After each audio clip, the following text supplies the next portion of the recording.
Welcome into Texans Today, everybody. I'm your host, Jeremy Chuggs, and coming up on the program today, the top sleepers in the 2025 NFL Draft. I talked to our draft experts here at Chat Sports between Jack Sperry and Tom Downey. We came up with a list of all the top sleepers at the most important positions the Texans will be targeting in this year's draft. Before we get going with all that, though, you got to hit that subscribe button, because who else is breaking down all these guys? You've probably never heard of half these guys before. I'm going to be breaking them down on the channel. And yeah, next Wednesday, I'll be live with my man, Aaron Wilson, April 16th, 5 p.m. Central Time. Make sure you hit that sub button, turn on your notifications, because we'll be live answering all your questions around the Houston Texans and the 2025 NFL Draft, our pre-draft live special here on Texans Today. You don't want to miss out a single moment of that. You can ask us anything, any question you have around the NFL or the Texans. We'll be there for you next Wednesday, April 16th at 5 p.m. Now, let's get into draft sleepers, and probably the main position, the main reason why a lot of y'all clicked on today's video is for the offensive line. Those sleepers, we all know the Texans are probably going to take an offensive lineman early, but why not double dip? Why not take somebody in the 5th, 6th, or 7th round of this year's draft? So you have, a developmental piece, another guy who maybe a diamond in the rough that can develop into a starter for you down the road. Let's look at some of the top guys that could be sleepers for your Houston Texans in this draft. Actually, the only guy that both of our draft experts, Tom Downey, Jack Sperry, the only guy both of them gave me for the offensive line was this man right here, Jalen Travis, offensive lineman from Iowa State. First 4 years at Princeton, and I'd be remiss if I didn't say it's hard to look up stuff on Jalen Travis from Iowa State. He doesn't have a PFF page. He doesn't have a lot of stuff out there. Believe it or not, there's not a lot of Princeton football film out there and football junkies that are watching Princeton film. But Jalen Travis, both of our draft experts here at Chat Sports really talk highly of him. A 6'7", 339-pound tackle. Played, I believe, right tackle for Iowa State this past year. 12 games played, 1 sack allowed. Could be a nice developmental piece later on in the draft. Somebody that we have talked about on the show before, Chase Lundt, is another draft sleeper from UConn. 13 games played, 0 sacks allowed. Has played right tackle his entire career at UConn. And somebody who, like I said, you're going to take somebody early. Maybe you want another developmental guy, a swing tackle guy like a Chase Lundt in the 4th, 5th round of this year's draft. Another guy the Texans have met with, Luke Newman, interior offensive lineman from Michigan State. And he's actually bounced around from place to place. He's played a little bit of left tackle. He's played a little bit of interior. He's also projected to maybe be a center at the next level. This past year, 12 games played, 71.9 PFF grade. He actually had a really good year in 2023, according to PFF. 87.9 PFF grade. Only 1 sack allowed, only 4 hurries on that year for Luke Newman. But another guy, round 6, round 7, look for his name as the Texans pick comes up. Another guy, and this was actually mentioned in a PFF article, Marcus Wehr from Montana State. Montana, the farm country and farm boys on the offensive line. Maybe you get one of those guys who just bales hay for a living, and Marcus Wehr, 16 games played this past year, 89.2 PFF grade, and 0 sacks allowed. An interior offensive lineman. Actually, PFF loves this guy. This past year, 89.2. The year prior, 93.2. The year prior to that, an 81 PFF grade. They love them. Some farm boy Marcus Wehr from Montana State. And another draft sleeper on the offensive line, Jackson Slater from Sacramento State. 9 games played this past year, 76.4 PFF grade.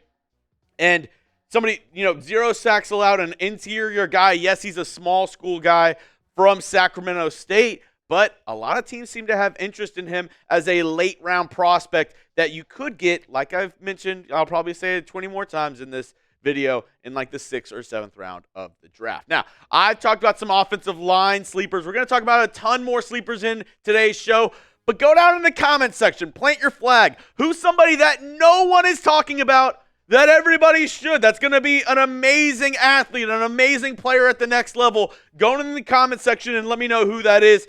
Who is your draft sleeper Who is somebody that you have been like, this dude is going to ball and nobody thinks so at all? I'll say one right now. One of my best friends, he's a Cowboys fan. I know. Boom in the comment section. He is all over Will Howard, and I just don't see it. I don't see it, Producer Moose. I'm not a Will Howard guy, a Will Howard truther, the quarterback from Ohio State. I would really like that Marcus Wehr from Montana State. That seems like a pretty good sleeper to me, but let me know yours down in the comment section. Next up, I'm just going to kind of lump in receiver and tight end into one category for you here, right here. Just, pass catchers that the Texans could look at. Another position, just like offensive line. I wouldn't mind if they double dipped at these positions, at receiver. Maybe not at tight end, but definitely in like pass catchers. I think that's okay to get two of them out of this draft. Somebody that you might have heard of before, Ricky White III from UNLV, has had two really good years at UNLV the past 2 seasons. And my favorite stat with Ricky White, and something that I just keep on going back to in my head because the Texans love special teams. Frank Ross, one of the best special teams coordinators in the NFL. Ricky White, I believe it was 3 or 4 punt blocks this year alone, just by him. More than over half of the schools in college football this past year. Ricky White, a special teams ace, also can help you in the wide receiver room. Obviously has some talent there. But if you're drafting a guy, especially late in the draft at wide receiver, you're going to hope that they give you something in the special teams department. Ricky White can do just that. Somebody that our draft guys told me about that I should talk about, Kobe Hudson from UCF. I think this is a somewhat, I'm not going to say popular name, but somebody you've probably heard of, or if you've done mock drafts, you probably see his name a ton in like the 3rd, 4th, 5th round of mock drafts. 47 receptions, 770 yards this past year, and 4 touchdowns. Somebody who, if you can get in those middle rounds, I think he could be somewhat productive as, a wide receiver 3, wide receiver 4 for a team if he gets into the right system. Somebody who I really like his game, even though he has a crazy name, Isaac TeSlaa from Arkansas. He has the build to be, he reminds me a little bit of like a Mac Hollins type guy, like a big-bodied receiver is going to give you everything every single play, as special teams, a really good run blocker. He was at a small school. I can't remember the name of it for his first 2 years in college football. Transferred to Arkansas, and the production didn't really transfer over as much for him in the receiving department. But you can see, athletically, he's right there with everybody at the NFL level. It's just like, the devil's in the details, the small things that he needs to work on to be a better receiver at the next level. This guy, I know Eastern Washington, and, maybe he looks like a young Cooper Kupp, but he gives me shades of Cooper Kupp. 120 receptions, 1,300 yards, 13 touchdowns for Efton Chism III. We all know Efton Chism II. But, somebody who has a ton of production coming out of college, and I think would fit in that Nick Caley system, right? Nick Caley coming over from the LA Rams is going to kind of bring some of the shades of that offense, the Sean McVay scheme, over to Houston. And they missed out on Cooper Kupp. Maybe they get, the cheap the Temu Cooper Kupp and Efton Chism III, and maybe groom him into that role, and maybe he can surprise some people as like 5th or 6th round pick in this year's draft. Let's talk about some tight ends. And this guy coming up next, he's actually getting talked about a lot more and more as we get closer to the draft. Oronde Gadsden II from Syracuse, 73 receptions, 934 yards, 7 touchdowns on the year.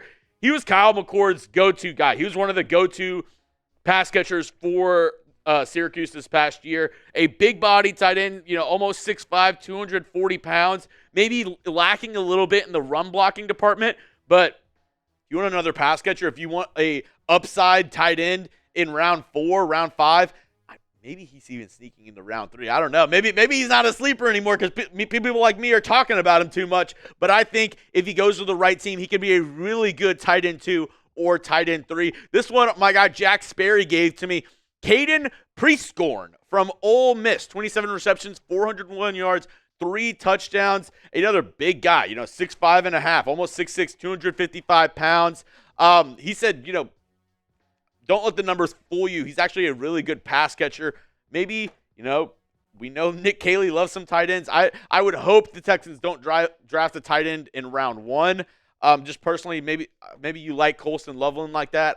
I think the Texans have other positions that they need, but I wouldn't hate if the Texans took a shot on a tight end in round 4 or round 5 of this year's draft to, maybe get some upside and somebody that Nick Caserio can work with in this new Texans offense. I have some more draft sleepers coming up in just a moment, but I couldn't do today's show if it wasn't for our amazing sponsors over at Game Time. Get started today with the official ticketing partner of Texans Today and Chat Sports. You'll love it. All my friends love it. My mom loves it. That's where everybody that I know gets tickets over at Game Time. And if you're in the Houston area, how about those Rockets? The Rockets are red hot, and you can get tickets to the Rockets playoff games coming up with our friends over at Game Time. You can get great deals on last-second tickets and even see your seat view before you buy the tickets. You don't have to wait until you get to the Toyota Center to see if you're sitting behind a pole. You'll know from the app, and you're able to see exactly where you are sitting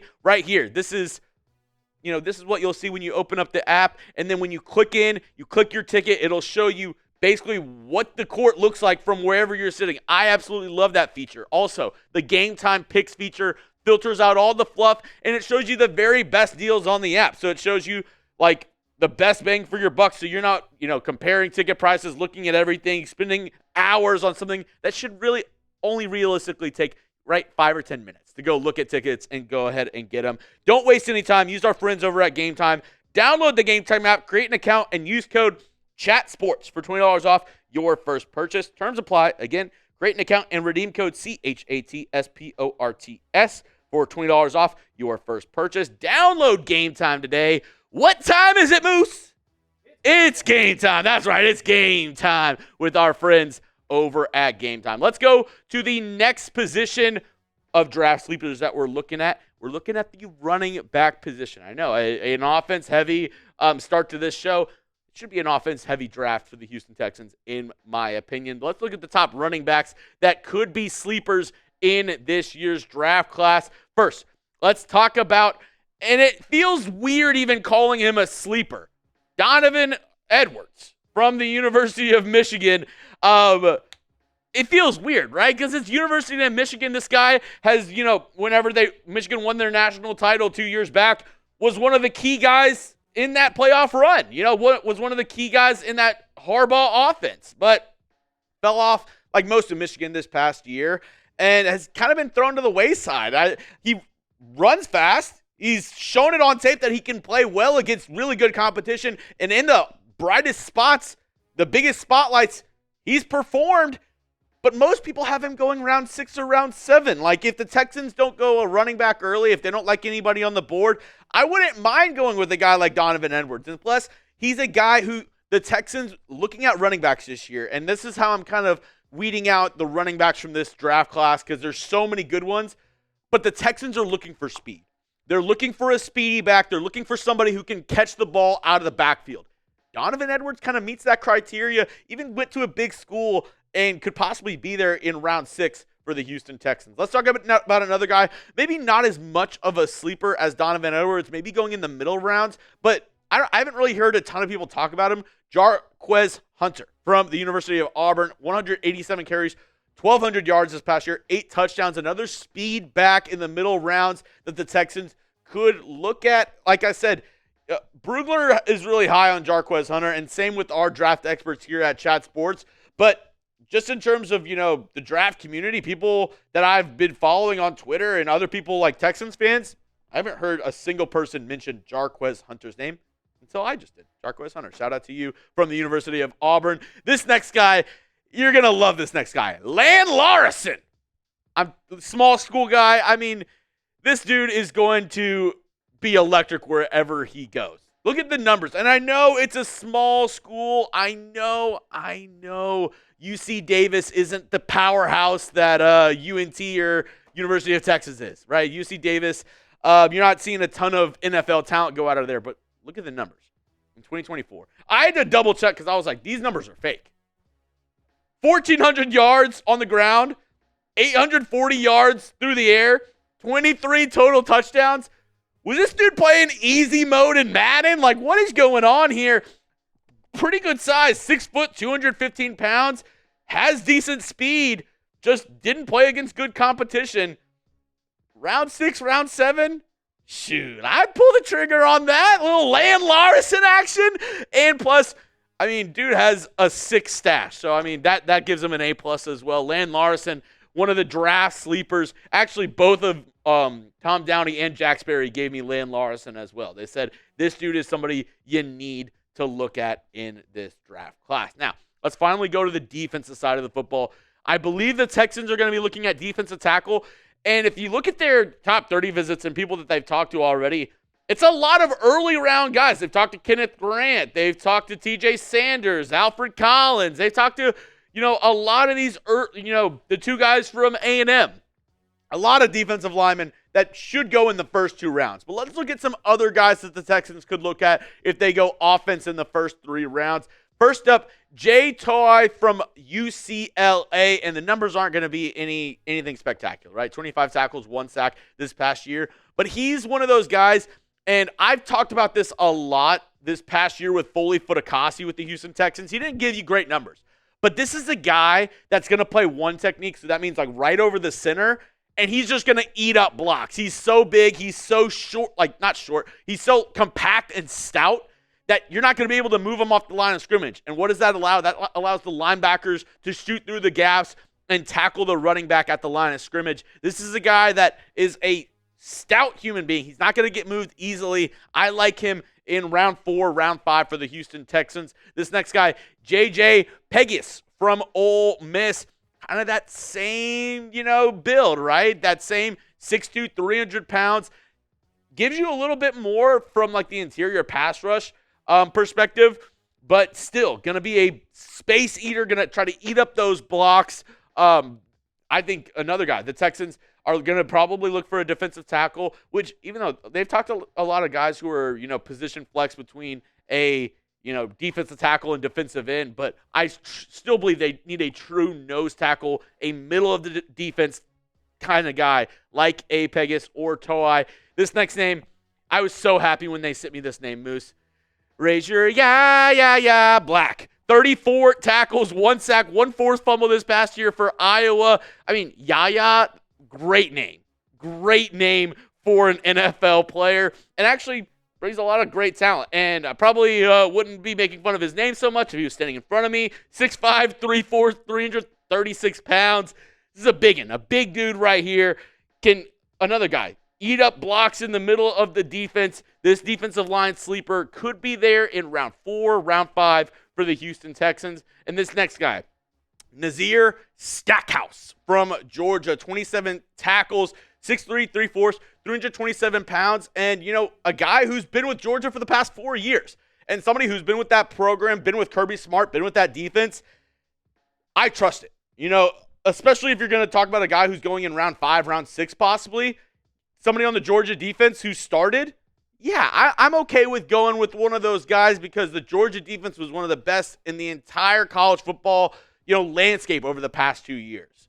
And Nazir Stackhouse was starting on those defenses. Yeah, I'm okay with going with a guy like this in round 5 or round 6. Now, I'm going to talk about one more position and draft sleepers for that position. But before I do, I have a quick question because I think it's easy to say, oh yeah, offensive line's the biggest need for the Texans this offseason. The biggest need on defense, though.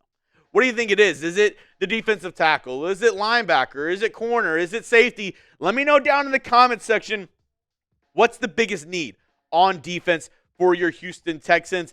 For me personally, this next spot. I think the depth in the defensive back, in the secondary, I think they need some more guys because we saw it last year. We have the best corner duo in the NFL. Kamari Lassiter, Derek Stingley Jr. are the best corner duo in the NFL.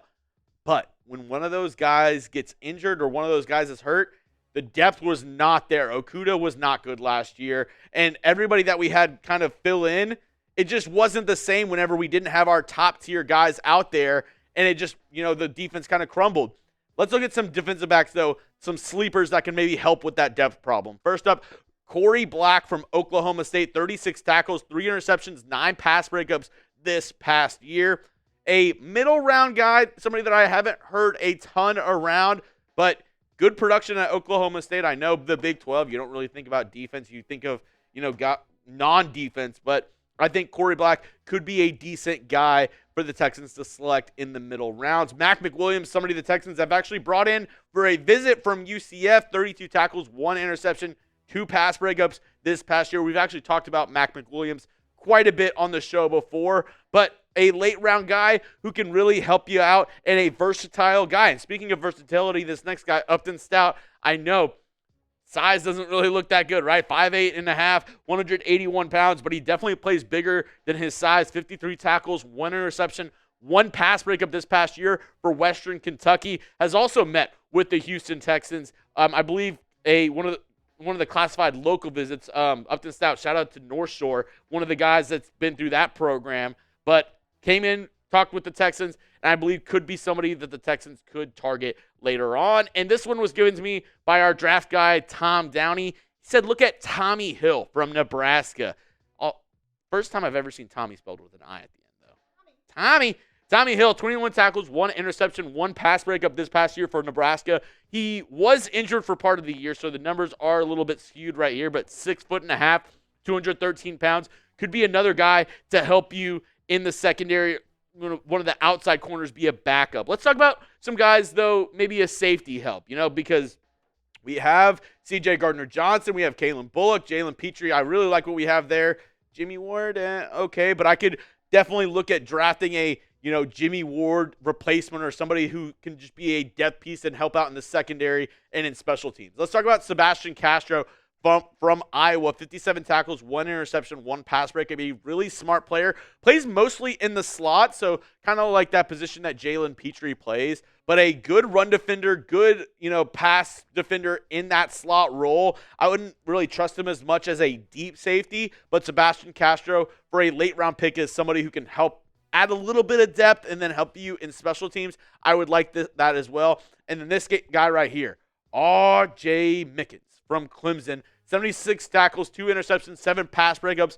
Not sure if he's as much as a sleeper because I could see him going anywhere as high as maybe the end of round 3, maybe. I know a lot of teams are high on him. Some of the teams not so much, but good production for Clemson this past year and years prior. Could be another option if the Texans want to add some depth in the secondary. Now, those are all the draft sleepers that I'm breaking down on today's show. If you want to continue the conversation, if I missed anybody, if there's a glaring sleeper that you're like, Jeremy, how did you not talk about this guy? Well, go hit me up on Twitter at Jeremy Chuggs. My DMs are open. Let me know who I missed from this video. And if you made it to the end of the video, why are you not subscribed? You made it to the end of the video. I'm obviously doing something right. Free content here at Chat Sports, at Texans Today, 365 days a year. All you got to do is go down and hit that sub.